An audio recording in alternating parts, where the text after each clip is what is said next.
All right, so welcome everybody. Some of you may know me. I'm Michelle Waldron. I work for the Office of Recruitment and Admissions here at HUC. I'm joined by my colleague, Tracy Ward. Tracy, you want to introduce yourself? Yes, I'm Tracy Ward, and I'm the Associate Director of Enrollment and Student Support here at HUC. And so many of you who are interested in applying for programs will work primarily with Michelle. And then once you're accepted and you decide to attend HUC, which we hope you will, you'll start to work with me in relation to all things getting ready to matriculate. And part of that is financial aid and financing your education. So that's what we're here to talk about today. So If anybody has questions along the way, just wanted to say you're welcome to put it in the chat if you feel comfortable, or you're welcome to just raise your hand or shout out, and we're happy to answer them along the way. Yep, yes, especially feel free to just raise your hand, because if you have a question, somebody else might have it too. And so to begin, we're going to go over the types of financial aid that we have here, the FAFSA and how it factors into financial aid, our different fellowships and external and internal fellowships, our institutional scholarships, the campus-specific fellowships that we have, and then again, we'll be sure to provide you all with a list of our external scholarships and fellowships that we accept here at HUC, and that we're aware about. So that list you will see will continue to change. It might actually be updated again when you all are ready to apply for this fall when we open the applications, or this summer rather. So to begin, the types of financial aid that we have here for a majority of our programs include need-based aid, and then we have merit aid. And so with need-based and merit-based aid, you can get anywhere from 65% or 50% tuition assistance up until 100%. So you can get a full need-based scholarship, you can get a full merit-based scholarship. But the difference in need-based and merit-based aid is if you get a full need-based scholarship, that scholarship is only for that particular year. So what happens each year is you have to fill out a FAFSA again to assess your need. And so you may continue to get a full need-based scholarship in the year 2 and year 3, depending on how many years you're here for your degree program, or it may be adjusted. And so another thing that is the same way that it can adjust down, it can adjust up, because when you're first applying, if some of you are leaving jobs, it is that FAFSA is going to use your income tax return either from that year prior or 2 years prior. And so your income may have adjusted a lot as a student who may be leaving a job to enter into a full-time degree program. And so with need-based aid, you may have a smaller scholarship in year 1, and then when you redo a FAFSA as a full-time student, you may see that scholarship increase. We like to encourage people to do the FAFSA and apply for merit-based aid. And what you'll realize is there is no real application for merit-based aid. We use your admission application and pull pieces from that admissions application to assess you for merit for all of our different programs. And so what we really encourage you to do in relation to that extra step is do the FAFSA. And the reason for that is if you aren't given merit-based aid, you can still be eligible to receive some sort of support via need-based aid. And even if you don't think you're that needy, our need-based aid is assessed on a scale each year. And so depending on the students that we have come in and their level of need based on the new FAFSA that rolled out this year, we're able to have a sliding scale to where someone may get a couple thousand, someone may get, again, a full scholarship. Yes, Michelle. Can you speak a little bit about the CSS profile for anybody who might not be a U.S. citizen and is planning to apply? Yes. So the FAFSA is specifically for U.S. citizens, and the CSS profile is for our international students. The FAFSA is free. The CSS profile costs $25, I believe. And so what we tend to do is for our international students, so that you don't spend money unnecessarily, especially if it may be a burden for you, we tell you that you can first wait until we assess you for merit-based aid. And then depending on the scholarship award that you're given, if you think that you need more, then to go ahead and do the CSS profile and pay the fee to have it processed. And so we try to support our international students as much as possible. With merit and need-based aid, the one good thing about the merit aid versus need is that if you are awarded merit, that that award stays with you throughout your entire tenure at HUC as long as you keep satisfactory academic progress. And so there is nothing that you need to do each year to reassess your merit. If you're given an 85% merit scholarship in year 1, you'll continue to have 85% coverage in years 2, 3, and if you're in a 5-year program, up until the 5th year.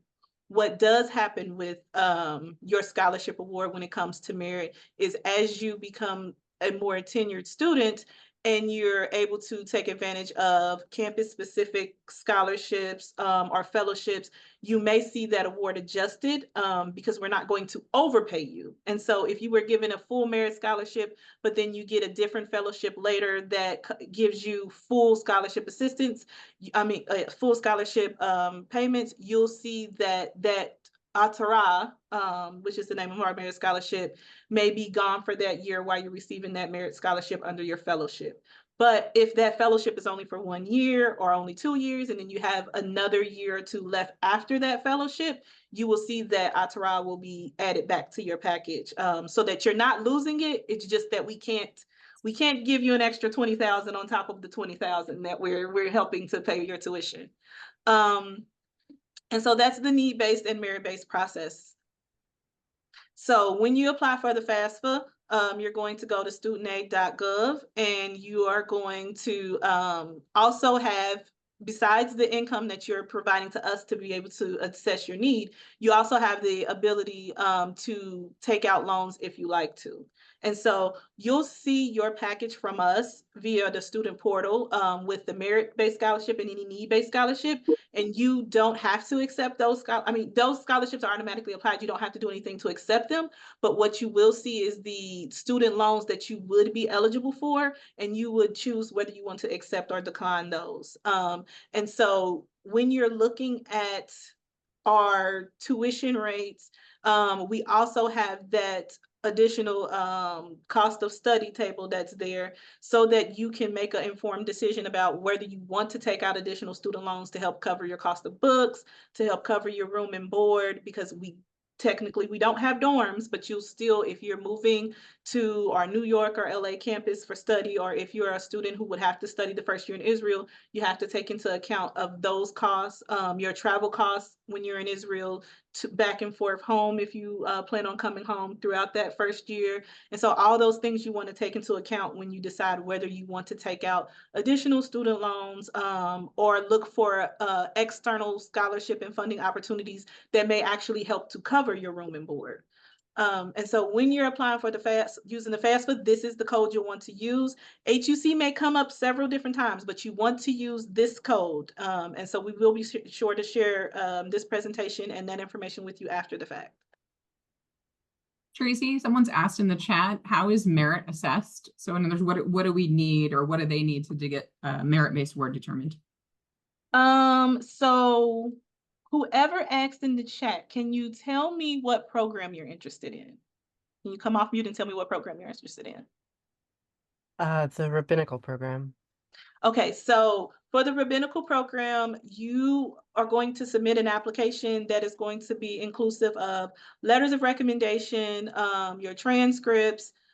If you choose to submit GRE scores, you can submit GRE scores. It's not going to necessarily be required. And then you also have your personal statement and essays. So for merit, we pull your personal statement and essays. We pull your GPA, not the transcripts. We pull the GPA out. And if you submit test scores, we pull out the GRE for our merit committee to review. And so they look at those few different elements of your actual admissions application and assess you for merit. And merit is also something that the scale may change year to year depending on where our people are falling each year, because we just want to make sure that each tier that we have is representative of that year's class. And so we may adjust up or down those different rates. And so our merit scholarships tend to be either 65%, 75%, or 100%, which is a full merit scholarship. If you are applying for other programs, it's the same type of process where parts of your application are used to assess merit, or your actual interview, because that same committee that's doing the admissions might also be assessing you for merit. And so that may be true of the Zellico School, so our Masters in Jewish Nonprofit Management and Masters in Masters of Science and Organizational Leadership degree programs. And then that's also true of our DELET programs. The EMA program does not necessarily have a merit scholarship per se. What they do each year is go to their grantors and donors to try to find funds to continue to cover the program.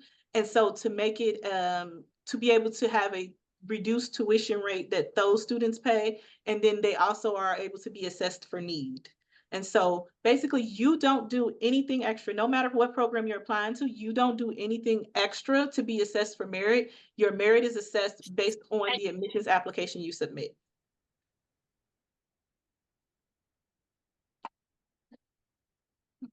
Was there any follow-up question for that? Yeah, so that covers how merit is assessed. How is need assessed? So need is assessed through the FAFSA. And so when you submit your FAFSA, it is going to feed us back. I want to say it's different this year. It's not necessarily expected family contribution, but a different type of assessment that they've made with this new FAFSA. This is our first year with it. Some of you may have heard some of the issues that it's caused nationwide with some of the different schools who are still unable to access some of the information. But basically it tells us what you are able to cover as a student. And then from there, we're able to say if you need, 50% support, 60% support, 80% support. Typically, if you're not a millionaire or making like 500,000 plus, you are probably able to get some type of support as a graduate student. Especially because for some people, this is the first time they'll be filing as an independent adult, because when you're an undergrad, you might still use your parents' income. You don't have to necessarily use your parents' income because you're applying to a graduate program. And so I recommend applying as an independent student because it's less income that they're going to use to assess you for your what you're capable of paying. And so there likely will be some need that you'll be able to be assessed for. What does happen sometimes, what we've seen some students run into, is when they do have college funds that maybe share college funds with them and another sibling, they look at that college fund as a whole for the sibling that is enrolling at that time. So say you have a younger sibling who might be going into graduate school the next year, and you're going the first year and only half of that is yours. They look at the whole thing and say, this is what you can afford based on that. And so even when need is assessed, if, for instance, like I said, you're leaving a job and so your salary is going to be greatly reduced, or if you have a instance like I just gave you that example of, hey, we do have a $250,000 scholarship fund that our parents started for us, and it looks like I can afford all 5 of my years at HUC, but actually I've got to split this with 3 other siblings, and so I don't actually have all $250,000. There is a appeals process that we have at the college where you can say, actually, this is what my income was, or this is what our college fund is as of this year, but this particular year, I've had these specific changes, and I would like for the appeals committee to consider that. And so you can appeal for more need-based aid if some of those different things happen, but you would have to present that information to the committee for them to be able to consider it. So the factors in question for the FAFSA or need-based aid is your history of income. How many years are you required to submit of income, and are there any factors besides annual earnings? So with the FAFSA, it actually will link to the IRS website. That's the easiest way to do it. I believe they'll let you manually enter it, but I can't say that for certain with the way that it's changed this year. But what it will do is it links to the IRS website, and because the FAFSA typically opens in October, between October and December of the year that you would be applying, you would use last year's tax return. And so say you're applying this year you're applying for summer 2025, and you start your application, your FAFSA in October 2024, you could actually use your tax return from 2022. I believe they go back 2 years. You can use your tax return from 2022. And so technically that's like a year and a half, because we're in the midst of 2024 right now. That's a year and a half of where your salary could have been greatly increased or it could have decreased. If it's greatly increased since then, hey, you continue to use your 2022 and you take advantage of the fact that, you know, you're being assessed at a lower rate. But if it has greatly decreased, that is an instance where you will want to do the appeals process and say, yes, it had me at making this much, you know, at the end of, you know, when it assessed me for 2022, but now in 2024, I've, you know, left my job because to prepare to get ready for rabbinical school or to prepare to get ready to move for the Z school. And so I'm no longer making this salary, or I no longer have this savings because the savings was depleted when, you know, during COVID or something like that. Because when you do file your taxes, some of those things are taken into account. And then when you're doing the FAFSA, the FAFSA may also ask like how much money you currently have in your checking account or your savings account. And so those are just the different things. We don't ask specifically for your income. That goes to the student aid government site. And then they're the ones who spit the number back out to us to say what you're able to afford.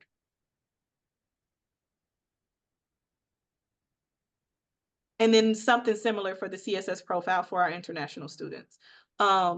Most international students tend to be needy, just for the simple fact you're coming to a totally different country. But there are some international students who are wealthy who might not be as needy, but we typically see more need in international students because they have to also prove that they're able to support themselves when they come to study stateside. And so it's a different level of being able to show that type of support, not necessarily for us to be able to accept them, but for them to be able to obtain the visa to be able to come and study. Any more questions, follow-up questions to that? Someone's asking specifically about Yeah. Canadian students. Canadian students are considered international students. And so even though it's right next door, you would do the CSS profile. But again, like I said, we do say you can wait and see what your merit package is. And then especially, I see the name of the person who asked, I think they're interested in the rabbinical program. With being interested in some of our clergy programs, you may also be eligible for fellowships, and that's one of the things we're going to talk about next. And so when we're factoring in the fellowship plus the merit scholarship, you can get both. And so you may find that you might not need to do the CSS profile, and you might not need to be assessed for need if you're able to get a package, you know, that's 85% to 100% tuition coverage for you. And then with some of the fellowships, there's also a stipend with it. And so you might have some extra wiggle room in relation to the stipend as well. But yes, Canadian students are considered international students. I'm looking at some of the other questions before I go to the fellowship. How likely is it that someone can hold a job while doing the rabbinical program? Will this influence need-based assistance if the job cannot be held during schooling? So it is very likely that you can hold a job during the rabbinical program. And we have, as some of you may know, we are supposed to be rolling out our virtual pathways program, which is a program that's specifically for people who might not be able to leave their jobs or might not be able to move. But even in our traditional program, that is something that our students have always said they have no problem with. They have no problem with finding employment opportunities and opportunities to work. They have more of a problem with finding the time to do them all. Because HUC has so many partners and we have so many alumni along the world, we have a lot of people who look specifically to hire our students. And so even if you don't come to us with a job, there are opportunities to make money in your student pulpits. There's opportunities to make money with BBYO. There's opportunities to make money with NIFTY. There's opportunities to make money during summer in the camps. And so there's a lot of opportunities to make money. And even in the college, to be an intern for certain departments, we hire interns. And I think we hire them at a ridiculously generous rates an hour. And so there's also interns who are hired in the Year in Israel program who are able to make money. And so there's a ton of different ways that you can make money in the college, outside the college through our partners. and be able to hold down those jobs while you're actually studying. And so, yes. And so that's another thing, another reason why I say like your income could it show an increase because you might have a ton of opportunities as a student once you get in years 2 and 3. Year 1 is going to be, if you're a clergy student going to the year in Israel, is going to be technically your most expensive year. And the reason for that is you're going to be moving to Israel. And you won't be able to work that first year technically. You won't be able to work in the traditional sense as that you might be able to work stateside. You may be able to get an internship, maybe potentially with HUC, but you won't be able to get an actual job in Israel because of the type of student visa that you're on, and you don't want to go against the stipulations of that student visa. And so that's what makes it hard to work in Israel. And so Israel tends to be the most expensive year because you're not working, but you have to pay to live there. And then you also have your tuition. But years 2 through 5, if you're in the rabbinical program, yes, you can work. Our Zellico program is designed to where you're working while you're in it. EMA is also designed to work while you're in it. Delet, you have a placement. And then I feel like I'm forgetting one. I said EMA, Delet, Zellico, and then rabbinical and cantorial are pretty much the same. Your rabbinical, I will say, yes, you can hold down a job. The cantorial program, because you have so many different obligations as a cantorial student, you do have to check with your program director or advisor before taking any certain contracts, especially singing contracts, but there's opportunities there as well. All right. And so I am going to let Michelle take over monitoring the chat while I talk about the Wiseman Fellowship. So our Wiseman JDC Fellowship is a fellowship exclusively for HUC students. And it is for HUC students who will be going into the year in Israel. And so it's for our cantorial and rabbinical traditional students. This wouldn't necessarily be for the virtual pathway students because it would be for the students who would spend that first year in Israel. And so what the fellowship includes is the opportunity to work with Wiseman JDC. There are trips that are included and there are paid trips. And so the fellows are a part of the trips, but then there's also opportunities for students who aren't chosen for this fellowship or who do not apply for the fellowship to actually join those fellows on those trips. And it is a 3-year fellowship. And you're in years 1, that's completing years 1 through 3 of your study. So if you're in the rabbinical program and you're doing all 5 years, it'll be completed in those first 3 years. And then as you'll see later on in this presentation, there are also other opportunities to do other fellowships in your more senior years. So it does offer a tuition scholarship of $6,000 and $5,000 in stipends for years 1 and 2 of $2,500. And so if you are one of those students who get a full merit scholarship, or you get a very generous merit scholarship from HUC, but you also are chosen to be a Wiseman JDC fellow, we wouldn't, again, pay you on top of your 100% merit scholarship. But what you'd be able to do is to opt into getting $2,000 of that tuition coverage as an additional stipend. And so if you decide to take the fellowship, but you're like, I don't need the tuition coverage, you'd be able to then say, I'd like to get the $4,500 stipend in lieu of being able to take advantage of the tuition support. And you'll see here this contact, that is our contact for JDC. The deadline to apply is typically between February and March, and we open it, we tend to open it between around October. And then if you go to their website, you'll be able to see a list of some of the fellows who participated in the past and some of the trips and work that they've done. Another fellowship that we see a lot here at HUC is through the Nasham Project. They now have that graduate fellowship. And so there is the website for you to learn more about that. They do have a very generous tuition coverage and stipend along with their fellowship. And the deadline to apply for that is typically in March. And it includes interviews that happen in April. With the JDC, you just apply. There aren't any extra interviews. And also there's typically 4 to 5 spots that we're looking to fill with the JDC fellowship. I'm not sure how many spots Nashan has each year. But with what is important to know with those two fellowships is if you are chosen for the Nashan project, they typically do not allow you to take on a second fellowship. And so we have had students who were awarded JDC and Nashan, and then you have to choose which one you want, which is the best fit for you.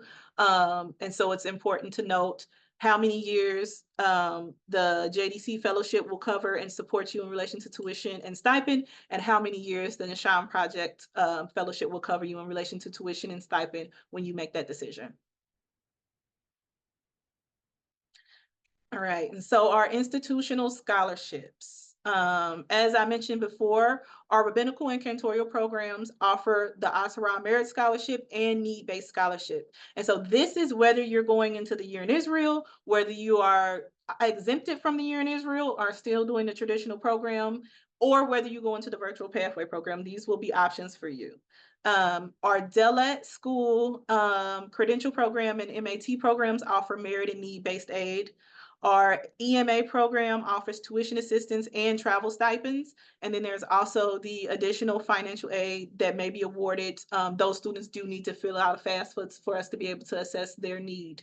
And then our Zellico school offers merit aid in between 50 to 100%, but then they also have the option to do employer matching as well. And one thing I will say that we also offer at HUC is if you are a Hillel professional or I'm trying to remember which alum it is, Springboard alum, we also have for Hillel professionals, you would get a $5,000 scholarship that may be included within your merit scholarship package, but you'll see that it's $5,000 specifically for being a Hillel professional. And if you are a Springboard alum, that is a $10,000 scholarship. And so those are different partnerships that take advantage of, and also different ways to be able to know going in, like, hey, I know that I'm a Springboard alum. I know that I'm going to have at least $10,000 scholarship from HUC. Yes, Michelle. Katie's asking about the Nashan project. If you can take any of the money from that as a stipend, if your tuition's fully covered by HUC. That would be a question for them. But so this is what will happen if you get the Nashan fellowship and we've given you a full merit scholarship.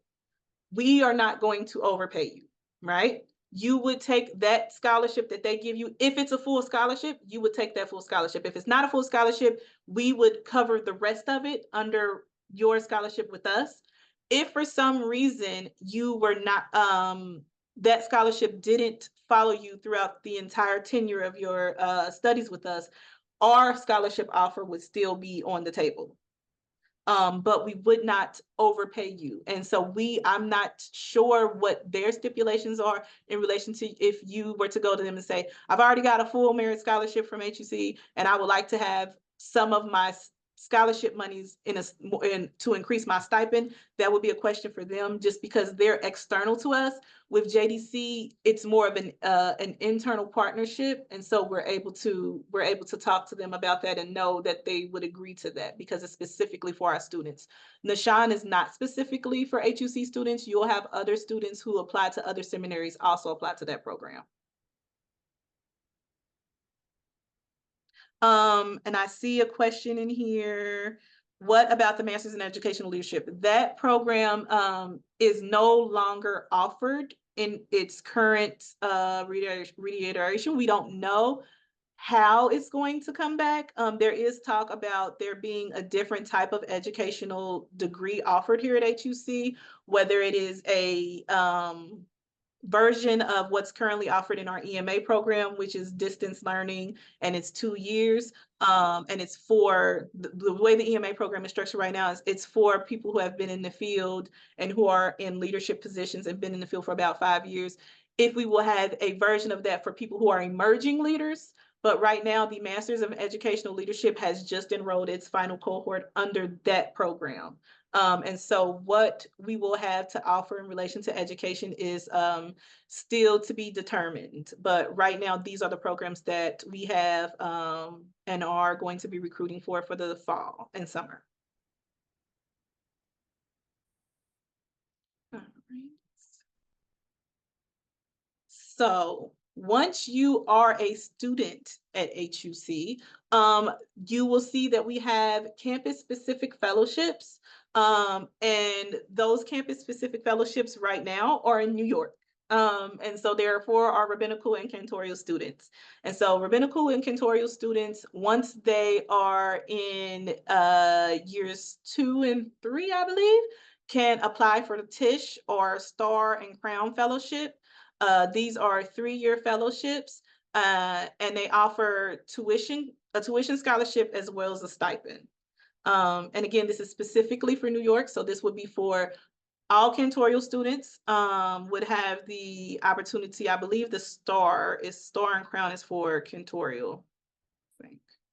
And so all of cantorial students would have the opportunity to apply, and then New York-based rabbinical students would have the opportunity to apply to these fellowships. Right now, they are not offered to LA rabbinical students.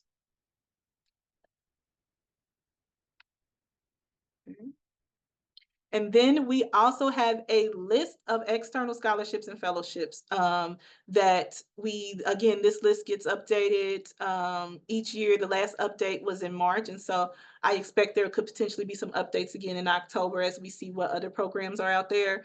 And so one of the most important things to take note of when you're looking at this external list is to look at the obligations, especially around the fellowships, and look at the stipulations. There are many programs that do not allow you to have more than one fellowship. And so, especially for our Year in Israel students, those going into your first year, you can only have one fellowship. You can only enter the Year in Israel with one fellowship. So if you decide to do JDC, you cannot do any other ones. There's not the option to do so, even though that stipulation is not with JDC. Nashan does not allow you to pick up another fellowship with their fellowship at all, whether you're going in Year in Israel or not. You cannot pick up a fellowship with theirs. And there are likely other programs that are the same. And so that's just something to be considerate of before you sign the contract for your fellowship, just to know if you're waiting to hear back from another one that might give you more of the opportunities that you're looking for, that you might not be able to have more than one. And so, yes, that is pretty much how to finance your education here at HUC. Are there any additional questions? Are fellowships open to?